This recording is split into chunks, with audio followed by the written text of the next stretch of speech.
All right.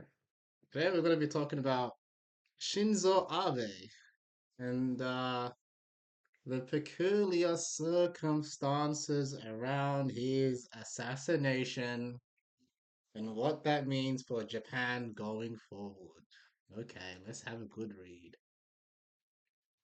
On 8th July 2022, Shinzo Abe, a former Prime Minister of Japan and serving member of the Japanese House of Representatives, was assassinated while speaking at a political event outside Yamato Saidaiji Station in Nara City, Nara Prefecture. Abe was delivering a campaign speech for a Liberal Democratic Party candidate when he was fatally shot by 41-year-old Tetsuya Yamagami with an improvised firearm. Abe was transported via medical helicopter to Nara Medical University Hospital in Kashihara, where he was pronounced Shin, like dead.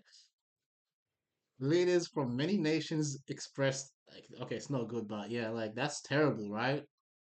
Leaders from many nations expressed shock and dismay at Abe's assassination, which was the first of a former Japanese prime minister since Saito Makoto and Takahashi Korekiyo during the 26th February incident in 1936, as well as the first of a major political figure in Japan since Inejiro Asanuma's assassination in 1960.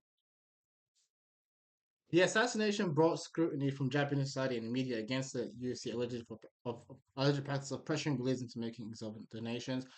Sees the relationship force to disclose the relationship, yada yada yada.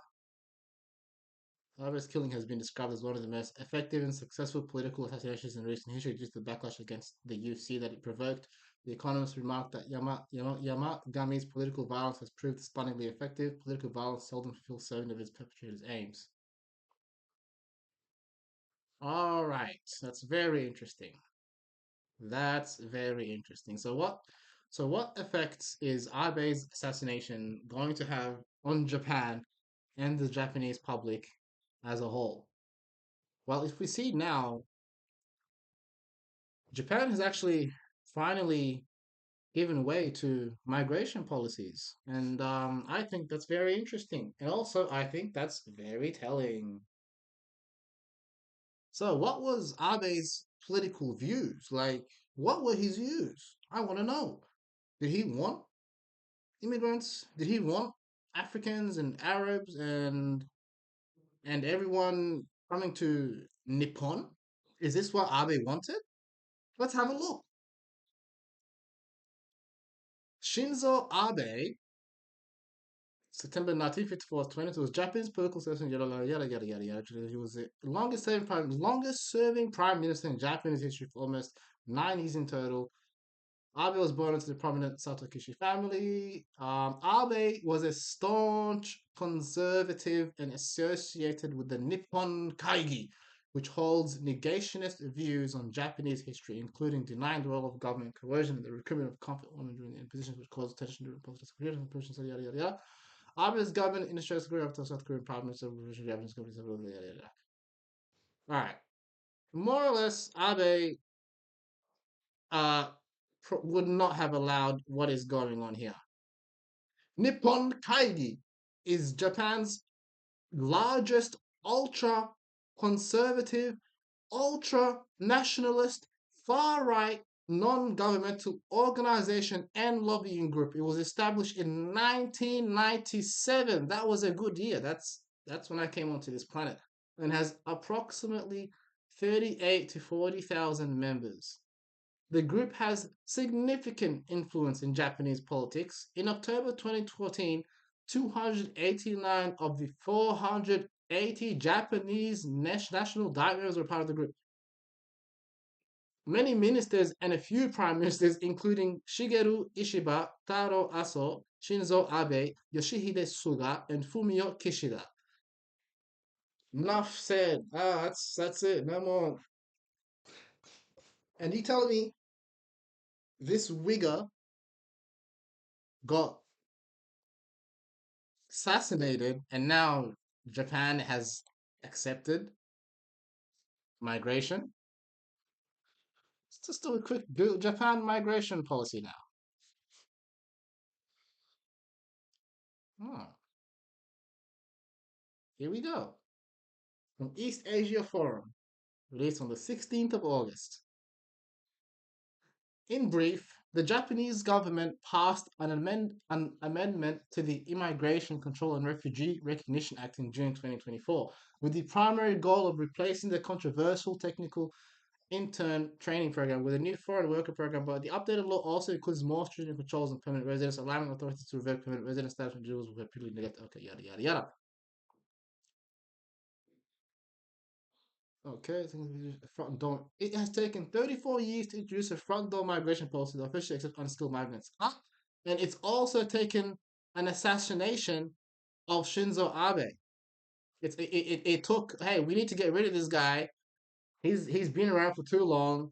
He's part of Nippon Kaigi, which is Japan's largest ultra conservative and ultra nationalist far right non governmental organization and lobbying group, established in 1997, obviously.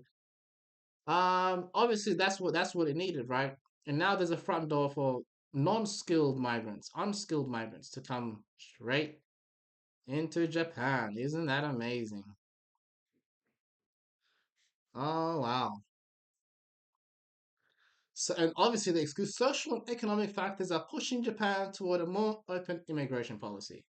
Oh, the dwindling. Oh, no one's having kids. So let's ruin our culture, our heritage, and start to really mess up this country that we've built because no one is having children. I think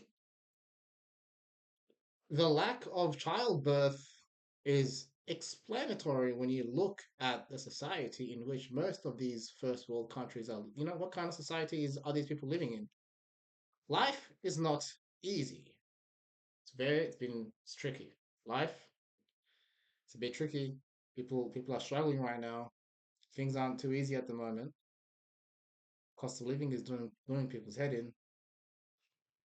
And, a lot of people make the decision that they don't want to have children. And I think that's a human right. Should the Japanese citizens be punished for not wanting to procreate?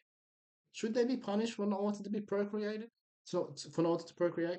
Because the only people who are going to be affected by these new migration policies, bringing in all these unskilled migrants.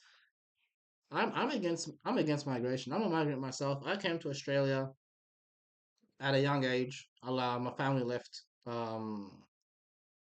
Africa to come here. But if I'm in to live in Australia, but my honest opinion is migration and immigration all over the world has, and multiculturalism is like it can succeed, but under very stringent guidelines, right, and restrictions. Overall, I think it's been a net negative for society, and Japan is also going to start to experience a lot of these net negatives now. So good luck to Japan. Shinzo Abe he got done, bro. That's what happens, man. That's what happens when you don't follow these new policies that all these countries are following. These new work migration policies happening in Europe.